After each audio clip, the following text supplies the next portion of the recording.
जी बिस्मिल्लाहिर्रहमानिर्रहीम, अस्सलामु अलैकुम रहमतुल्लाहि व बरकातुहू। मेरा नाम है डॉक्टर मोहम्मद मुज़म्मिल हसन। एक नए सेशन के साथ आपकी खिदमत में हाजिर है। गर्मी का जो है वो आना जाना हो चुका है। ये देखें, अभी भी हम पंखे के नीचे बैठे हैं और ये हल्का हल्का पसीना जो है ये आ रहा है और ये चिप चिप जो है ना जी, ये निशानी है कि सौन भादों जो है वो उसका स्टार्ट होने वाला है और नमी का तनासब जो है वो बहुत ज़्यादा बढ़ चुका है हमारी हवा के अंदर। जुलाई, अगस्त और सितंबर ये ख़तरनाक तरीन महीने गिने जाते हैं डेयरी फार्मिंग के हवाले से। और हमारे तजर्बे के मेरा ये 13वां गर्मी का सीज़न है। मेरा एक्सपीरियंस का 13वां साल है जो मैं गर्मी में गुजार रहा हूँ। डेयरी फार्म पर होने वाले जो नुकसानात हैं, जो लॉसेस डेयरी फार्म पर आते हैं, किसी शक्ल में भी आ जाएँ, थन मर जाए, किसी को लेमनेस का मसला बन जाए, किसी ने अबॉर्शन कर दी या कोई भी मसला है, गाय मर गई, तो ये 80% मसाइल इन 3 महीनों के अंदर आते हैं और बाकी जो साल के 9 महीने हैं उसमें 20% मसाइल होते हैं। मतलब इन 3 महीनों को किसी तरीके से आपको अच्छे से मैनेज करना है ताकि आपको ज़्यादा नुकसान ना सामना करना पड़े। अच्छा, अब मसला ये है, कई सारे लोग देखेंगे कि यार गर्मी तो ज़्यादा होती है अप्रैल में, मई में, जब टेम्परेचर 45-46 पे चले जाता है और आजकल टेम्परेचर आपका 34, 35, 36 पे चल रहा है। लेकिन एक बात का ख्याल रखें कि डेयरी कैटल को टेम्परेचर से ज़्यादा जो चीज़ ख़राब करती है वो है नमी, ह्यूमिडिटी जिसको आप कहते हो। एक हाइग्रोमीटर आपको मार्केट से बड़े आराम से मिल जाएगा, इसकी मैं फ़ोटो दिखा देता हूँ। इसको हाइग्रोमीटर कहते हैं। इसमें टेम्परेचर भी दिखाते हैं और साथ में ह्यूमिडिटी भी दिखाते हैं। आप देखिएगा आजकल जो नमी का तनासुब है, दोपहर के टाइम 60%, 60% से ऊपर गया होता है और रात को 80, 85 और 90 पे चल रहा होता है। गैयाँ बहुत ज़्यादा डिस्कम्फर्ट का शिकार हो जाती हैं। और आपको ये भी पता है कि हमारे बुजुर्ग भी जानते हैं कि जुलाई, अगस्त और सोन भादों के जो महीने हम कहते हैं ये टफेस्ट मंथ कहे जाते हैं गर्मी के हवाले से।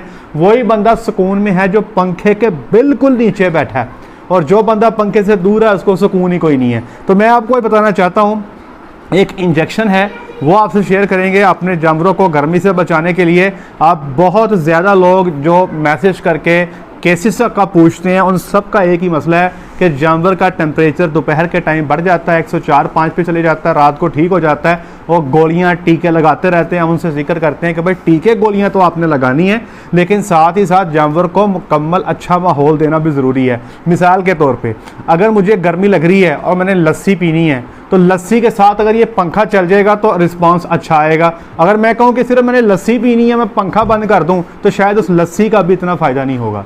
सिंपल सी बात है। मैं लोगों से कहता हूं कि भाई आप दोपहर के टाइम जो है ना जी, ये पंखा बंद कर दिया करें, एसी बंद कर दिया करें, पैनाडोल की गोली खा लिया करें, अल्लाह खैर सल्ला।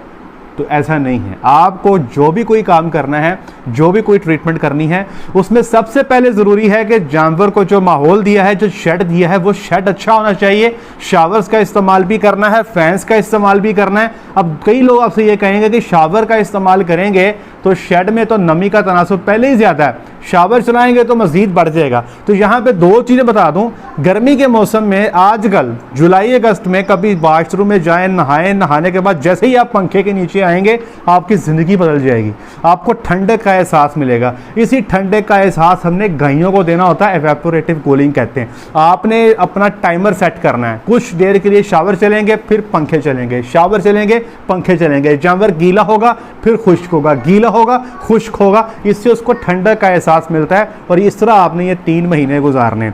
अब मैं आपको ये बताना चाहता हूँ सबसे पहले कि गर्मी ने तबाही कौन सी निकालनी है आपकी। कई सारे प्रॉब्लम ऐसे हैं जो आपको पता ही नहीं है, उनका ताल्लुक डायरेक्ट गर्मी के साथ है। और ये 2 तरह के मामला हैं। एक वो है जो आपको नज़र आते हैं और एक वो है जो आपको नजर ही नहीं आते, आपको पता ही नहीं कि ये भी, इसका भी ताल्लुक जो है वो गर्मी के साथ है। एक को विजिबल साइंस और एक को इनविजिबल साइन, ना नजर आने वाली अलामत कहते हैं। ये हमने अब कुछ अलामत लिखी हैं अपने तजर्बे की रोशनी में, जो चीज़ें हमने महसूस की हैं, नुकसानात की हैं। शुरू में हमें सबसे पहले जब डेयरी पर स्टार्ट लिया 2010 में एसवी फार्म पे, तो वहाँ पर शेड के साइड पर दीवार थी। मतलब शेड का जो आखिरी हिस्सा है वहाँ पे कुछ 6 फुट ऊंची दीवार थी और वहाँ पर गायों को मसला बन गया कि सारों के मुंह से रालें टपकने लग गई। हम सारे परेशान हो गए, हमें पता ही नहीं होता था गर्मी होती क्या है। हमने क्या किया, एट्रोपिन का टीका उठाया, पूरे शेड को लगा दिया। वो जनाब कोई 2-3 घंटे तक उनके वो रालें रुकी, उसके बाद फिर वही काम शुरू हो गया। हम परेशान हो गए, पता नहीं कौन सी मसला बन गया, कौन सा रोला रप्पा बन गया। With the passage of time सीखते गए और पता लगा कि भाई ये सारा मसला था, वेंटिलेशन का प्रॉब्लम था, शेड हमारा ठीक नहीं था। तो वो चीज़ें हम आपसे डिस्कस करना चाहते हैं। अगर आपके जानवर को गर्मी लग रही है तो नुकसान क्या होने वाला है। नंबर 1, आपके जानवर की एक्टिविटी कम हो जाएगी। एक्टिविटी से मुराद के जानवर जो चलता फिरता रूटीन में खाता पीता है वो उस एक्टिविटी को अपने रोज़मर्रा के जो उसके काम है, जो चलना फिरना है, उसको वो कम कर देता है। हमारे यहाँ चूँकि अक्सर जानवर बंधे होते हैं तो बेचारे बैठे रहते हैं, या हमारे शेड्स में डेयरी फार्म्स पे जहाँ पे आप जानवर को खुला छोड़ते हैं तो जानवर एक ही जगह पे खड़ा ही है। अगला मसला क्या होगा, जानवर कोशिश करेगा किसी ऐसे जगह पे इकट्ठे होने की जहाँ पे हवा आ रही हो। मैं पहले एक शेड पे था 2 दिन पहले, तो वहाँ पर ना जी बंकर की रेत बड़ी ख़राब थी। वो मुझे ऑनर कहते हैं कि डॉक्टर साहब ये गायें ना जी बिल्कुल पंखे के पास आके जो बंकर है उसमें 2-2 3-3 उसके अंदर चले जाती हैं। तो बंकर का हमें साइज़ छोटा करना। मैंने कहा भाई नहीं, बंकर के साइज़ का मसला नहीं है, ये सारी इधर इसलिए आती है कि यहाँ पर पंखे की हवा ज़्यादा लगती है और जानवर अपने आप को पंखे के नज़दीक करने की कोशिश करता है। तो एक जगह पे जहाँ पे एक जानवर आना वहाँ पे 2-2 3-3 घुसने की कोशिश करते हैं। अगला मसला, जानवर खड़ा रहेगा। अच्छा ये आप चेक कीजिएगा, दोपहर को 12 बजे से लेके शाम 4 बजे तक आपने देखना है आपके कितने फीसद जानवर बैठे हैं।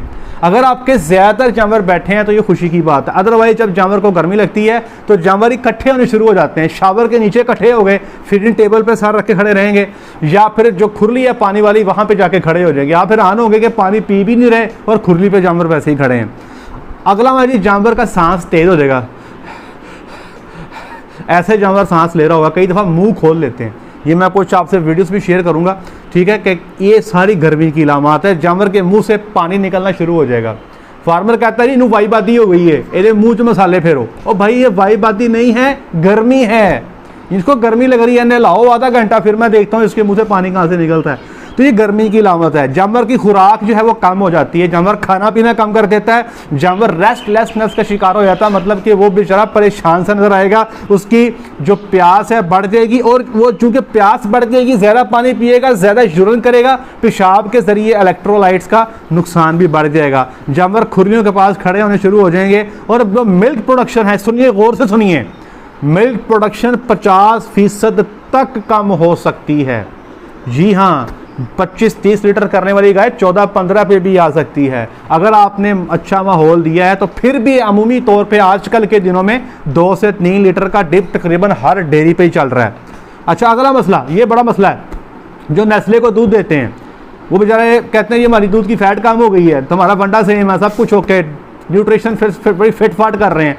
जानवर को जब भी हीट स्ट्रेस का मसला बनेगा आपकी दूध की फैट कम हो जाएगी। हमने डच फार्म्स देखे हैं ऐसे, डच गायों के जो आज के मौसम में सिर्फ 3 या 7-8 पे फैट ले रहे हैं, और जैसे ही सर्दी आती है उनकी फ़ैट 4.5 पे चले जाती है। तो ये गर्मी के मौसम में फ़ैट को ही झटका लगता है, इंसान के जिस्म का जो वज़न है जानवर का कम हो जाता है। अगर आपके पास एनिमल फ्रेश काविंग में आ रहे हैं, ताज़ा बच्चे दे रहे हैं, तो सूतक का मसला बढ़ जाएगा, बच्चेदानी की इन्फेक्शन का चांसेस बढ़ जाएंगे, पिच्छा मारने के चांसेस बढ़ जाएंगे, साड़ू के चांसेस बढ़ जाएंगे, और बच्चा देने के नज़दीक जो जानवर हैवाने पे भल करते हैं वो भी बढ़ जाती है। लंगड़ेपन का इशू बढ़ जाता है, जानवर जल्दी गब्बर नहीं होते, जानवर के जिस्म में जो छोटा बच्चा है वो छोटा बच्चा ही फौत हो जाता है, जिसको अर्ली एम्ब्रियोनिक डेथ कहते हैं। जानवर बच्चा छोटा सा देंगे या टाइम से कोई 10-15 दिन पहले दे देंगे, उसको प्री मैच्योर बर्थ कहते हैं। बच्चों में वेट गेन नहीं आएगा और बहुत सीवियर केसेस में कोलैप्स हो सकता है, जानवर कोमा में भी जा सकता है, तबाही की सूरत हाल में। तो ये तो वो चीज़ें जो आप देख सकते हो। कुछ नुकसान ऐसे भी हैं जो अंदर ही अंदर हो रहे हैं, आपको पता ही नहीं। वो कौन से हैं? नंबर 1, जानवर की मैदे की तेजाबियत, उसकी मैदे की पीएच कम हो जाएगी, मैदे की तेजाबियत बढ़ जाएगी। मैदे की तेजाबियत बढ़ने से कई सारे पंगे, उसका जो खुराक का डाइजेस्टिव सिस्टम है तबाह हो गया, और उसकी मिल्क की फ़ैट भी कम हो जाएगी, और ज़्यादा एडवांस केसेस में जानवर को लंगड़ेपन का शिकायत भी हो जाएगी।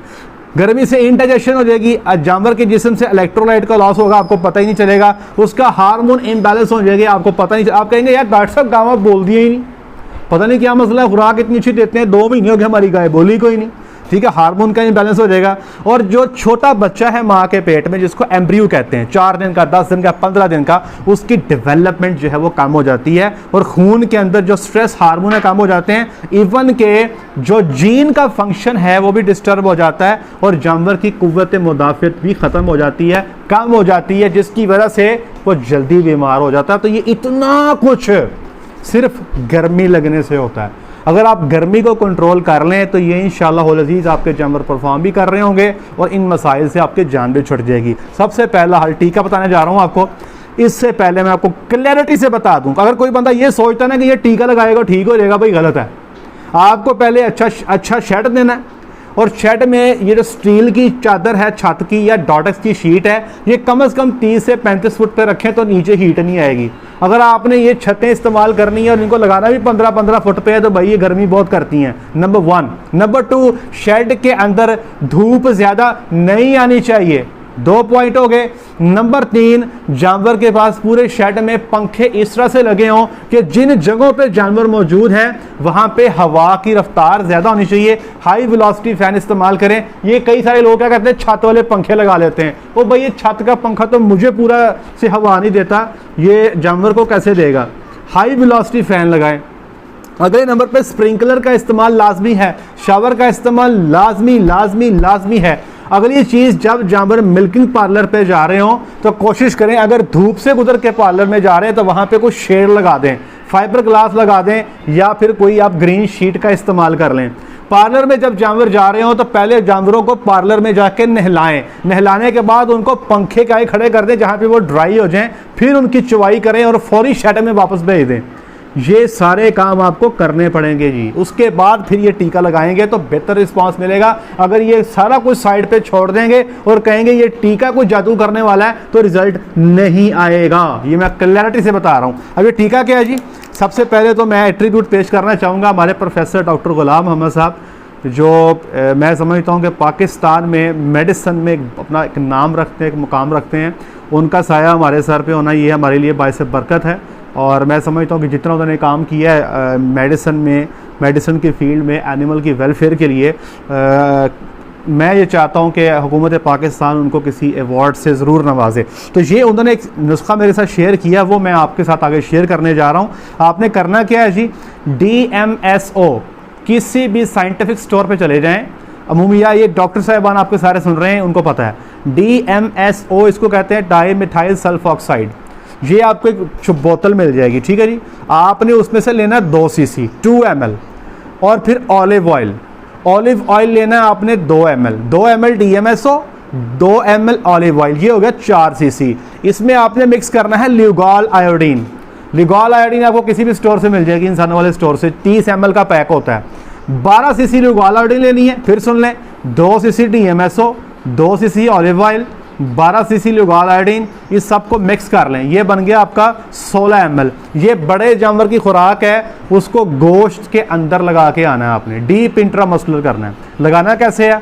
आज लगा देंगे, मिसाल के तौर पे आज जब मैं ये सेशन रिकॉर्ड कर रहा हूँ तो डेट है जी 11, आप 11 तारीख को लगाएंगे, फिर एक दिन छोड़ के 12 तारीख को लगाएंगे, ठीक है जी। फिर आपने लगाना है 14 तारीख को, 13 तारीख आप मिस कर देंगे।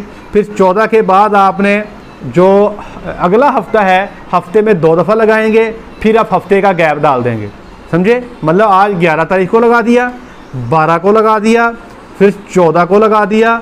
14 के बाद जो अगला हफ्ता है, जो 17 से लेकर 24 के बीच में होगा, इसमें 2 दफ़ा लगाना है और फिर हर हफ्ते लगाना है। इंशाअल्लाह अज़ीज़ इससे आपके जानवर में हाइपरथर्मिया या जो ज़्यादा टेम्परेचर होता है, ये इंशाअल्लाह काफ़ी हद तक कंट्रोल हो जाएगा। इस पर एक रिसर्च पेपर भी है, तो नीचे मैं डिस्क्रिप्शन में उसका लिंक रख दूंगा। कोई बंदा इसको पढ़ना चाहे कि हाइपरथर्मिया में आयोडाइज्ड ऑयल का रोल क्या है, वो इसको पढ़ भी सकता है।